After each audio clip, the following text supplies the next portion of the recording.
Evangelho de Jesus segundo escreveu Lucas, capítulo 15. Quem encontrou, diga amém. Amém. Versículo de número 21. Quem encontrou, diga amém. Amém. Vamos ler o versículo de número 20, melhor dizendo. O versículo de número 20 diz assim: E levantando-se foi para o seu pai, e quando ainda estava longe, viu o seu pai, e se moveu de íntima compaixão, e correndo, lançou-se-lhe ao pescoço e o beijou. Versículo de número 31. E ele lhe disse: Filho, tu sempre estás comigo, e todas as minhas coisas são tuas. Amém? Se você der muito glória, eu vou ser rápido. Se der pouco glória, eu vou demorar, irmão. Você escolhe. Quer dar muito glória, pode começar. Não quer dar glória, não tem nenhum problema. Olha para cá. Quando eu abro a Bíblia Sagrada, aqui no Evangelho de Jesus, segundo escreveu Lucas, no capítulo 15, a partir do versículo 1, onde começa a nossa narrativa, você vai perceber no versículo 1 que Jesus estava com publicanos e pecadores que vinham para o ouvir, haja visto que ele pregava com autoridade. Diga comigo, autoridade. Jesus pregava com autoridade. Ele não pregava igual os rabinos, aquela mensagem metódica, decorada. Não, Jesus tinha autoridade. Por isso os publicanos e pecadores faziam questão de ouvir a sua mensagem. Eles vinham exclusivamente para ouvir a mensagem de Jesus. Só que isso incomodava pelo menos dois grupos que o texto nos destaca no versículo de número 2 e no versículo de número 3. A Bíblia diz que murmuravam os fariseus e os escribas, porque Jesus recebia os publicanos e os pecadores. Jesus não tratava com preconceito aqueles que vinham até ele. Os publicanos eram aqueles que prestavam serviço para o governo romano. Era uma pessoa de dentro de Israel, ou seja, era um israelita, mas que os romanos escolhiam dentro da sua terra para trabalhar na coletoria e prestar serviço para os romanos. E todas as pessoas que prestavam serviço para os romanos eram considerados traidores, pecadores. Eles eram rejeitados para outros que se achavam muito santos, porque Jesus fazia questão de receber a todos. E a Bíblia diz que quando Jesus percebe que havia murmuradores murmurando, porque ele recebia aqueles que vinham ouvir a sua mensagem, receber a sua palavra, a Bíblia diz que Jesus não debate com eles, não compete com eles, não disputa intelectualidade com eles. Pelo contrário, Jesus propõe 3 parábolas. Há quem diga que não é 3 parábolas, há quem diga que é uma parábola com 3 verdades. Eu não sei qual é a vertente que você conhece, para mim tanto faz. O mais importante é você sair daqui sendo edificado pela palavra de Deus nessa noite. A primeira parábola, Jesus vai discorrer, mas antes que eu comece, entenda que parábola é uma alegoria, uma verdade espiritual ou moral, que quer nos trazer um ensinamento moral ou espiritual. Isso é uma parábola, e Jesus começa então a discorrer por pelo menos 3 parábolas, porque para se entender a parábola, tem que parar para analisar, para ouvir, para entender, senão não compreende. Então Jesus discorre na primeira parábola dizendo que havia um homem que tinha 100 ovelhas, mas perdendo uma delas, deixou no deserto as 99 e foi após aquela que se perdeu. E quando ele encontra, ele volta e junta aquela que se perdeu com as 99, porque na presença de Deus não está completo se falta um. Se falta um, ele desce, vai atrás para completar na presença dele, porque na presença de Deus só está completo quando aquele que se afastou retorna, quando aquele que saiu esteja novamente na presença de Deus. A segunda parábola é a parábola da dracma perdida. A mulher perde a dracma dentro da sua casa. Ela acende a candeia, varre a casa, procura diligentemente até encontrar. E quando ela encontra, ela não fica satisfeita. Ela corre para os vizinhos, chama todos eles para se alegrar pelaquilo que ela havia encontrado. Não entendeu ainda? Ela chama quem estava disposto para se alegrar com ela. Por que, pregador? Porque nós vamos encontrar gente para chorar conosco, para orar conosco, para buscar conosco, mas nós vamos encontrar pouca gente para celebrar a nossa vitória, a nossa alegria, o nosso troféu.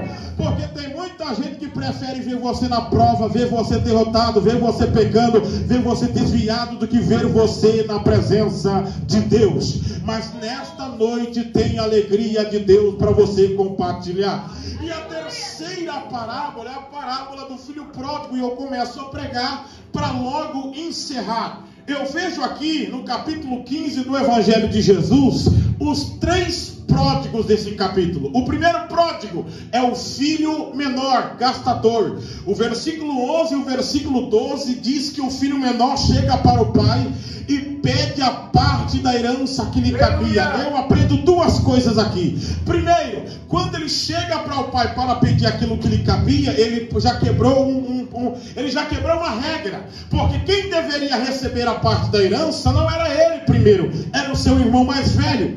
A segunda regra que ele quebra é que ele pede a parte da sua herança para o seu pai ainda em vida.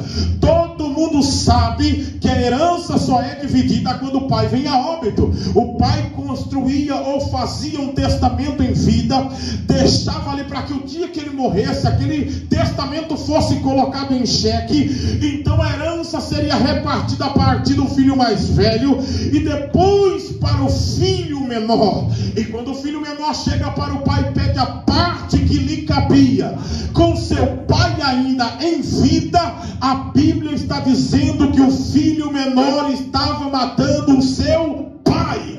E isso não é diferente, porque algumas pessoas mataram Deus da sua vida, mataram o pai da sua existência com a sua atitude e querem terceirizar a sua responsabilidade, porque não tem capacidade de assumir a sua irresponsabilidade. E isso, irmãos, está sendo atraído, ou está sendo colocado no mundo espiritual e no nosso meio, no nosso culto, na nossa liturgia. Porque o dia que não acontece poder, que não acontece graça, que não acontece batismo no Espírito Santo, que não acontece cura divina, não acontece maravilha, muitos de nós querem responsabilizar ou terceirizar essa responsabilidade, dizendo: foi o cantor que não estava com nada, foi o pregador que estava sem unção, foi o pastor que patinou na mensagem, foi o cantor que não estava afinado. Na verdade, a verdade é essa, é uma só: ou Deus está vivo na tua vida, ou Deus está morto. Eu não creio que Deus morre, mas tem muita gente que crê, porque se você não sente a presença de Deus, o pai está morto na tua vida. Ou seja, isso aqui é uma hipérbole, é uma figura de linguagem. Eu estou dizendo que quando o pai morreu na tua vida, eu estou dizendo que Deus está longe, que Deus não está mais aí. Porque se Deus está presente, tem renovo, tem graça, tem cura, tem palavra, tem lágrima nos olhos, tem temor de Deus, tem ainda arrepio no corpo, porque o pai está vivo na sua vida. O versículo de número 12 diz que o pai, ele faz algo incomum para ceder ou para dar a parte do filho menor. A Bíblia diz no versículo 12: repartiu entre eles a fazenda. Entenda que a palavra não está no singular dizendo ele, a palavra está no plural dizendo eles. Para dar a parte do filho menor, o pai pega a parte do filho maior e dá para ele, para depois dar a parte do filho menor. Em outras palavras, o pai dá a parte do filho maior e dá também a parte do filho menor. A Bíblia diz que o filho menor junta tudo que lhe cabia, vai para uma terra distante, gasta tudo que que ele havia conseguido, e a Bíblia diz que veio uma grande fome sobre aquele país. E ele é obrigado agora a procurar trabalhos. Ele encontra alguém que oferece um trabalho que é cuidar de porcos. Entenda uma verdade, irmão. Depois de um tapa na face, na cara de um judeu, a maior humilhação era cuidar de porcos, que estava dentro daqueles animais que eram considerados imundos. Então a Bíblia está dizendo que esse jovem, ele vai experimentar o mais alto grau, ou mais baixo grau da sua vida, da sua existência. Por quê? Porque tem muita gente que quando está na bênção, quando está lá no pódio com o troféu, jamais vai se lembrar de Deus. E Deus, sabendo disso, permite que esse jovem enfrente a crise na tua vida. Porque aonde é que ele vai se lembrar de Deus? No troféu, em cima do pódio?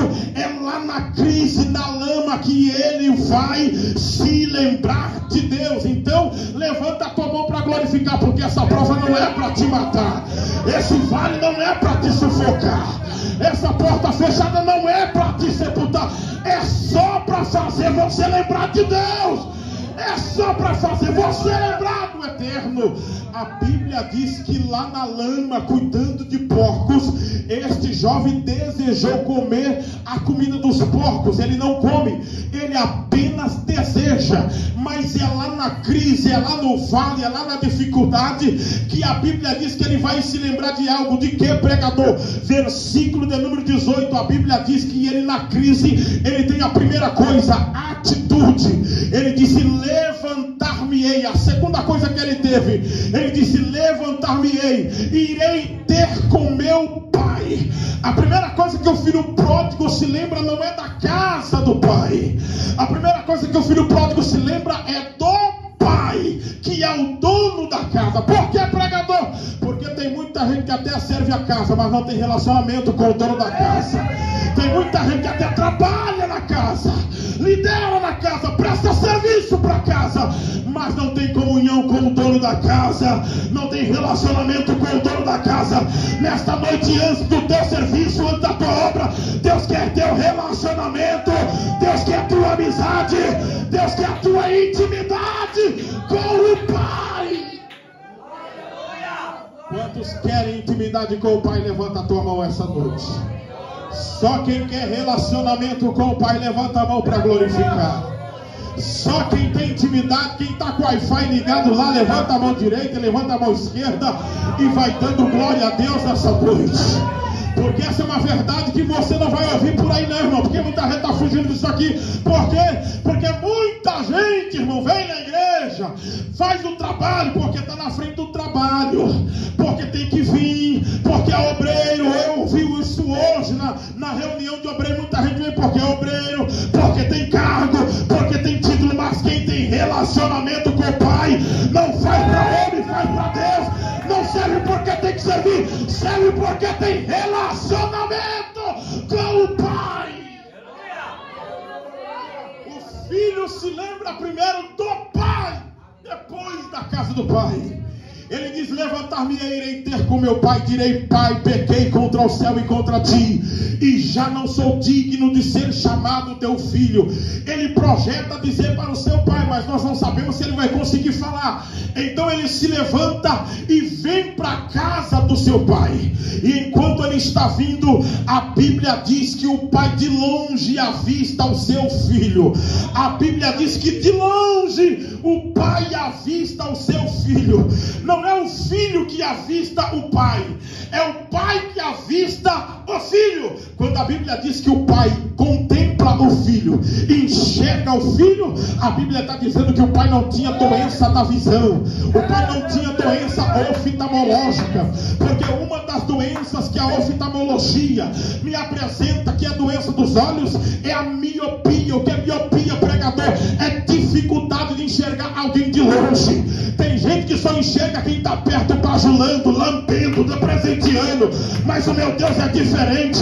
O meu Deus contempla quem está perto, mas contempla quem está longe. Você pode correr, você pode fugir, mas você não escapa dos olhos de Deus. Meu Deus contempla você aonde você estiver. A segunda enfermidade da visão é a hipermetropia. O que é isso, pregador? Dificuldade de enxergar quem está perto. A pessoa só enxerga o que está longe, mas o que está perto ele não enxerga. E Deus me trouxe aqui nessa noite para dizer para essa igreja: tem muita gente que só enxerga pregador de fora, vaso de fora, profeta de fora. E Deus me trouxe aqui para dizer: enxerga aqui dentro, aqui perto, porque aqui tem profeta, aqui tem vaso, aqui tem instrumento, aqui tem obreiro, na presença de Deus. Só quem crê glorifica Ele. Só quem crê glorifica Ele. Olha para quem está do teu lado e fala: você é vaso. Fala para quem está do teu lado: você é vaso. Fala: eu não sou cego, você é vaso, na presença de Deus. A terceira enfermidade da visão, a terceira enfermidade da visão é chamada de astigmatismo. O que significa essa enfermidade, pregador? A pessoa até te enxerga, mas enxerga tudo embaçado, enxerga com dificuldade. Irmãos, eu sei o que é isso, porque eu passei por isso. Todo mundo me olhava e falava: Daniel, dá um bom obreiro, dá para pregar em congresso, dá para pregar em festa, dá para ensinar, dá para lecionar. Sempre aparecia alguém falando: não sei não, hein? Talvez ensina, talvez prega, talvez dá certo. Muita gente, irmão, que está te vendo, mas está te vendo com dificuldade. Mas Deus vai limpar a visão hoje, para te enxergar de verdade, para que eles enxerguem a tua vitória. Quem começou já viu a vitória e o milagre, levanta a mão para adorar. Só quem já começou a ver o milagre, a porta aberta, o renovo, comece a glorificar o nome de Jesus Cristo nessa noite. Quando a Bíblia diz que o pai viu o filho, a Bíblia está dizendo que o pai não tinha doença da visão. O pai corre até o filho, abraça ele, beija ele em sinal que estava recebendo ele de volta. Aí o filho fala: pai, tenho algo para te dizer. O pai fala: fala, filho. É o segundo pródigo. O primeiro pródigo é o filho gastador. O segundo pródigo é o próprio pai, que significa excessivamente generoso. Quando você vai no dicionário Aurélio, você pesquisa a palavra pródigo, você vai encontrar um monte de verbetes. O que é verbetes? Um monte de palavra com o significado daquela palavra ideal. Então, quando eu olho para a Bíblia, eu vejo o segundo pródigo, o pai excessivamente generoso. Se esse pródigo fosse o nosso filho, nós puniria, disciplinaria, mas o pai não. O pai estava recebendo ele novamente, porque isso é graça. Enquanto todo mundo quer condenar, o pai está estendendo a mão. O pai está tendo misericórdia. Isso é graça. Isso é graça. E a Bíblia Sagrada diz que o filho fala: pai, pequei contra o céu e contra ti. Eu paro aqui um pouquinho para fazer uma observação, porque se faz necessário. O filho diz que pecou primeiro contra o céu e depois contra o pai. Eu abro um parênteses aqui e digo com muito respeito, irmãos, que tenham um ministério, que tenham a minha chamada, mas me permita, eu não posso fugir da palavra. O que eu vejo há muitos anos é isso aí, uma preocupação de gente sair da nossa igreja, abrir ministério, se rebeliar, irmão, é perca de tempo, preocupação. Se preocupem em essa pessoa honrar os céus, porque se honrar os céus, vai honrar ministério, vai honrar pastor, vai honrar liderança, e o nome do Senhor Deus será glorificado. É aqui que eu me preocupo, em essa pessoa honrar os céus, porque se honrar o céu vai ser fiel, vai honrar o ministério para a glória de Deus. Se preocupa em honrar os céus. Se você honrar os céus, você vai honrar o teu pastor, vai honrar teu presidente, vai honrar tua liderança. Ore para que a tua igreja honre aos céus e vai honrar tudo mais. O filho diz: pequei contra o céu e contra ti. Aí quando ele vai dizer: faze-me como um dos teus jornaleiros, o pai corta. O pai não deixa ele se colocar como servo. O pai fala para o seu serviçais: trazei o anel, trazei a sandália, trazei a veste, matai o bezerro cevado, porque aquele que estava perdido foi achado, aquele que estava longe acabou de voltar. Olha para cá e prepara o glória a Deus. Quando a Bíblia diz que o pai manda trazer o anel, manda trazer a sandália, manda trazer a veste, a Bíblia está dizendo que esse jovem ficou muito tempo no mundo, caminhou muito tempo no mundo, mas quando ele volta, o anel ainda serve, a veste ainda serve, o anel ainda serve, a sandália ainda serve. Por quê? Porque ele foi no mundo, mas não cresceu. Você só pode crescer na presença de Deus. Eu vou repetir mais uma vez, eu estou sendo fiel ao texto. Porque Isaías capítulo 8 e 20 diz: a lei é o testemunho. Se eles não falarem conforme esta palavra, nunca verão a luz da alva. Eu vou repetir. Quando a Bíblia diz que o jovem volta, o anel serve, a sandália serve, a veste serve, a Bíblia está dizendo que ele foi no mundo, mas não cresceu. Porque é lugar de crescer na presença de Deus. É na presença de Deus que você vai crescer. Quem crê, levanta a mão e adora. Quem crê, glorifica. Quem crê, abre a boca, porque você vai crescer, vai crescer, vai!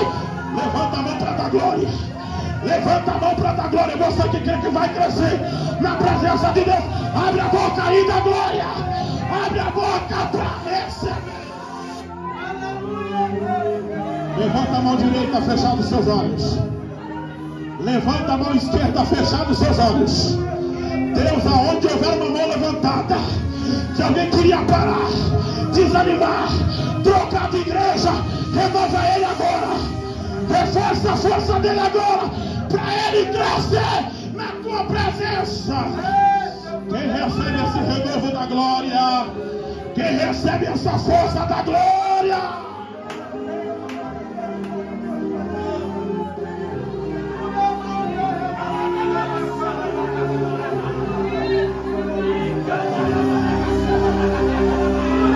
você vai crescer na presença de Deus. Deus vai te dar a oportunidade de você crescer. Ninguém vai colocar camisa de força para impedir teu crescimento. Você vai crescer. A Bíblia diz que Jesus crescia em graça, sabedoria e em conhecimento. E isso aqui é muito importante, pastor Caetano. Esses dias eu estava em consagração orando e desceu uma mensagem do céu: inimigos do Pentecoste, fique bravo quem quiser comigo, mas uma das coisas que Deus me apontou como inimigo do Pentecoste é o formalismo. Eu não sou contra intelectual, não sou contra estudar, mas eu sou a favor do que diz a palavra. O apóstolo Paulo escrevendo, ele disse: crescei na graça e no conhecimento. Só que a minha geração está fazendo errado, está crescendo primeiro no conhecimento e depois tentando achar graça. Aí fica gelado, desviado, querendo abrir igreja, querendo se rebeliar. É porque cresceu errado. Mas quem cresce na graça, no poder, na consagração, na obediência, bacharel não esfria, certificado não esfria, porque tem graça de Deus. Levante a mão para adorar. Levanta a mão, senão eu vou descer e chutar a tua canela. Levanta a mão para receber. Levanta a mão para dar glória. E recebe glória. Recebe poder. Recebe poder. Recebe.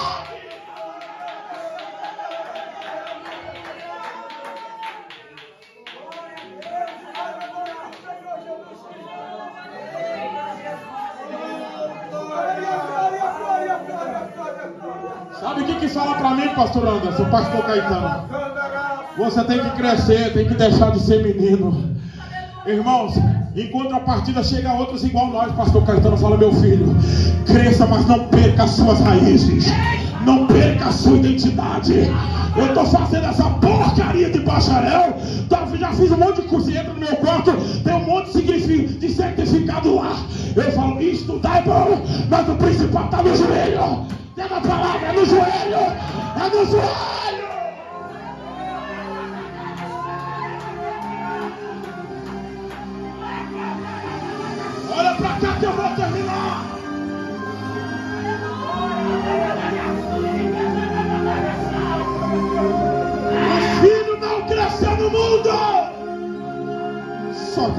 só cresce na presença de Deus. É engano você desviar achando que vai crescer lá fora, porque o crente só cresce na presença de Deus. A Bíblia diz que Ana subiu uma vez para Siló, deixou seu filho lá porque ela conseguiu no altar ela deixou. Aí ela não ia de mão vazia, toda vez que subia para Siló, gastava um ano fazendo uma túnica nova. Por quê? Porque ela reconheceu que o seu filho Samuel, que estava diante do sacerdote ali, estava crescendo. Levanta a mão para receber, porque tem túnica de Deus para a tua vida, tem túnica de Deus para a tua vida, tem oportunidade para a tua vida, tem presença de Deus para a tua vida.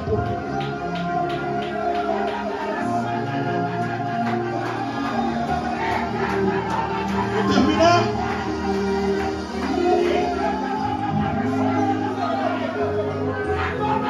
Terceiro pródigo. Primeiro pródigo, o filho gastador. Segundo pródigo, o pai excessivamente generoso. Terceiro pródigo, o irmão mais velho, exagerado, estranho, extravagante. Ele vem do campo, ouve as músicas e as danças, olha para o servo do seu pai e pergunta o que está acontecendo aí. E os servos do seu pai olham para ele e falam: teu pai recebeu teu irmão são e salvo, por isso está dando uma festa. Não entendeu? Os servos do pai sabiam mais do que o filho. Os servos do pai sabiam mais da casa do pai do que o próprio filho. Pastor Caetano, pasme. Um dia desses por aí tomei um susto. Pregador, amigo nosso conhecido, não vou citar o nome por uma questão de ética, ele que se vira com Deus, chegou para mim, pastor Anderson, falou: para quem você vai torcer na final? Eu falei: do que você está falando? Ele falou: do Big Brother. Eu estou torcendo para fulano de tal, já ajudei a eliminar fulano de tal, e no final vou torcer para fulano de tal. Eu falei: cria vergonha, rapaz, vai meditar na palavra, vai buscar mais do reino, vai querer saber mais de Deus. Eu tenho tempo lá para ficar sabendo coisa do mundo, eu quero saber de coisa de Deus, é de coisa do céu.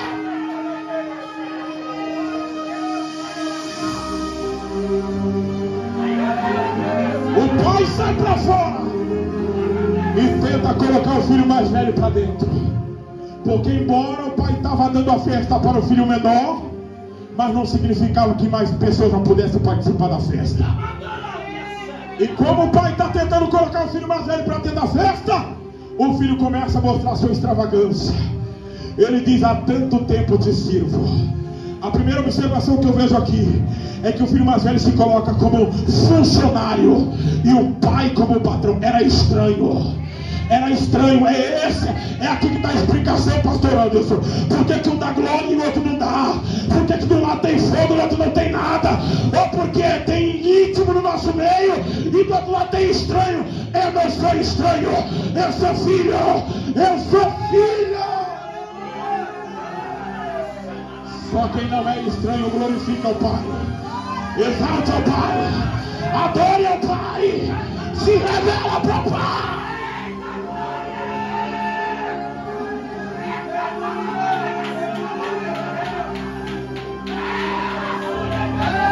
Levanta a mão direita, eu já vou terminar.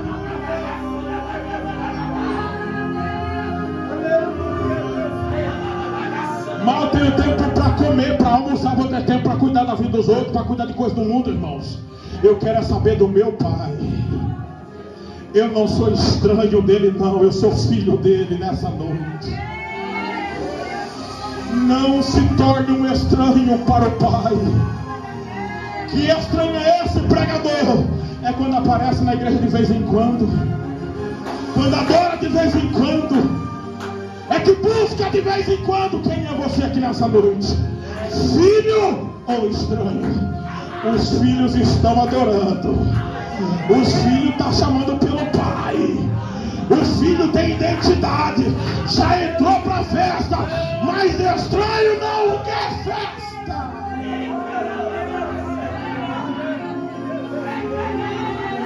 Aleluia. Não seja estranho do Pai. Não seja estranho do Pai. seja filho, seja herdeiro.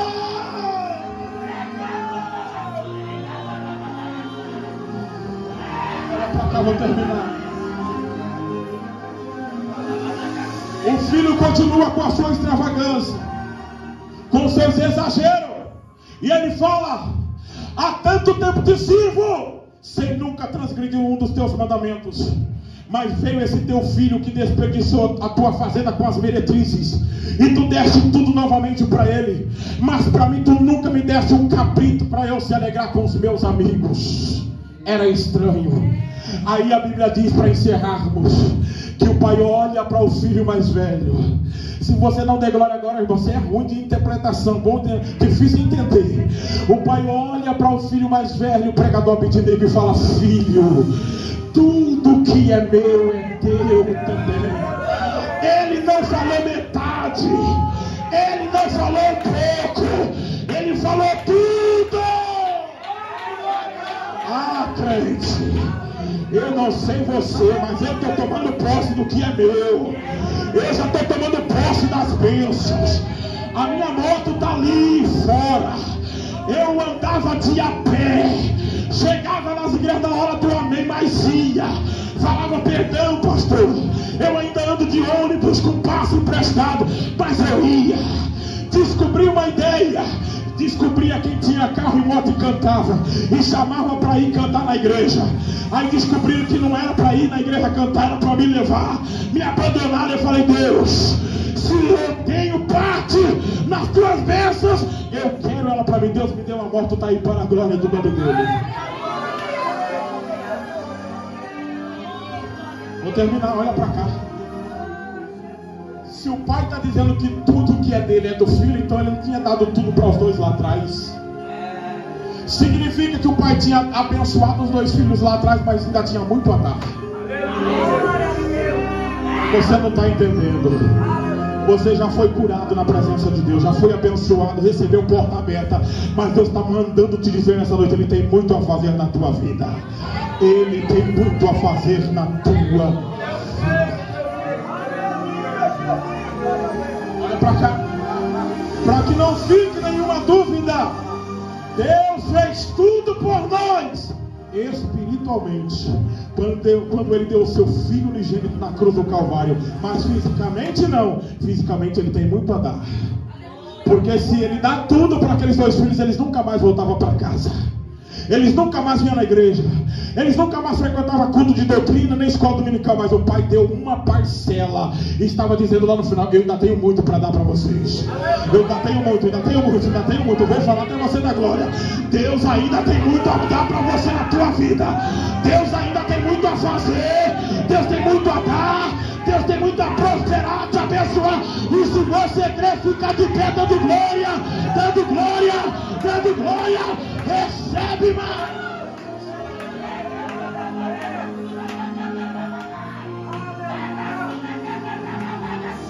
Vem cantar, meu irmão, vem cantar, corre aqui para louvar a Deus.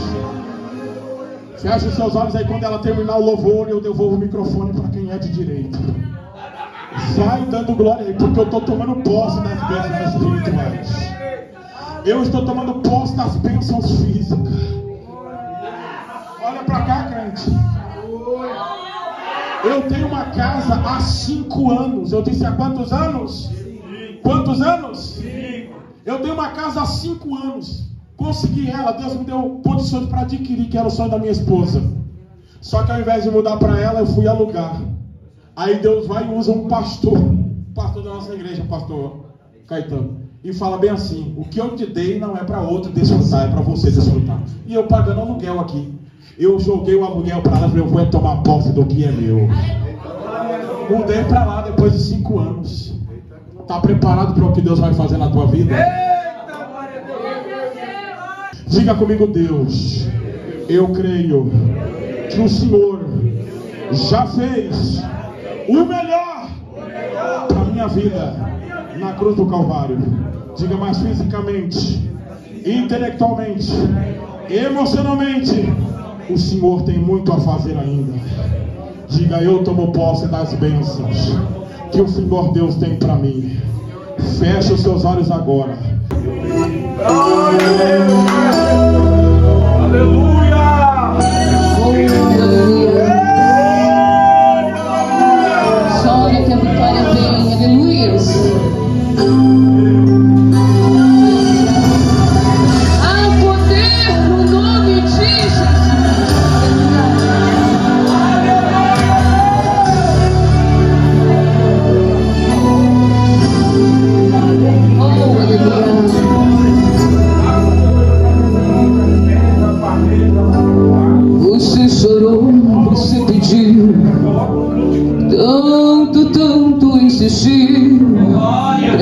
precisando dar respostas. Já não faz nenhum sentido a vida que estás vivendo, de fracassos e derrotas.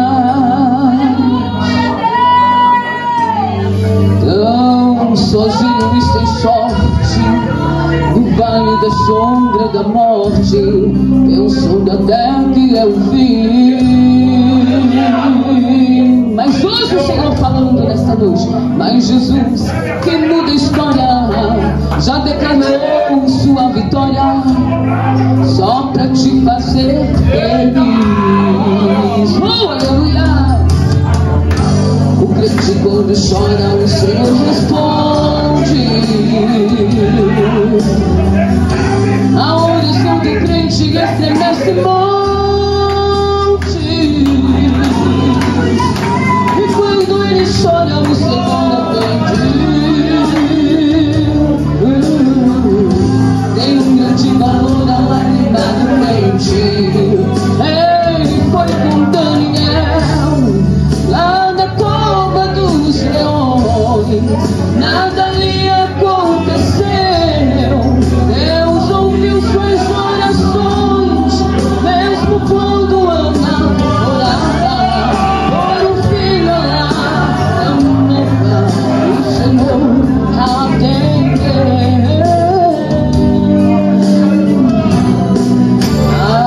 Atendeu a Josué, quando orou e o sol parou, mandou tocarem as trombetas e as muralhas derrubou. Este Deus se faz presente, vive no meio da gente, é o mesmo que não mudou. Oh, aleluia! Nosso Deus é o mesmo ontem, hoje, eternamente. Assim ele operou no passado, ele opera no presente, e ele está perguntando nesta noite: o que queres que eu te faça? Levante, decovarás o errar.